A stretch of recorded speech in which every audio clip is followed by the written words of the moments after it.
আপনার ফোন যদি কখনো কোথাও হারিয়ে যায় বা চুরি হয়ে যায় বা কোথাও আপনি ফেলে রেখে চলে আসেন, তাহলে হারানো বা চুরি হওয়া ফোন কিন্তু আপনি জাস্ট মাত্র 1 মিনিটের মধ্যে আপনি বের করে ফেলতে পারবেন খুব সহজেই। ফার্স্টে আপনার ফোনের সেটিংস আপনি ওপেন করবেন, সেটিংস ওপেন করার পরে আপনি খুঁজে বের করবেন গুগল লেখা আছে কোথায়, গুগলে ক্লিক করবেন, গুগলে ক্লিক করার পরে নিচের দিকে স্ক্রল করে আসবেন, আসার পরে ফাইন্ড মাই অ্যাপস ডিভাইস লেখা থাকবে, আপনি এখানে ক্লিক করবেন। তারপরে এটা যদি অফ করা থাকে আপনি এটা অন করে দিবেন।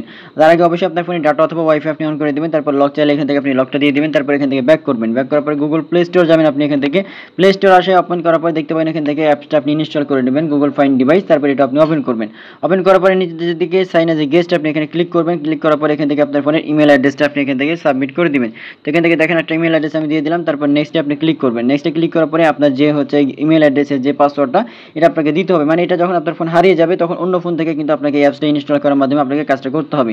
তো এখান থেকে পাসওয়ার্ড দিয়ে দিলাম, তারপর নেক্সটে ক্লিক করলাম। নেক্সটে যখন ক্লিক করলাম, ক্লিক করে কিন্তু দেখা যাবে যে আপনার যে হারানো ফোনটা আসলে কোন লোকেশন আছে, কোন অ্যাড্রেসে আছে, আপনি আরেকটা ফোন থেকে এভাবে খুব সহজে আপনি দেখে নিতে পারবেন।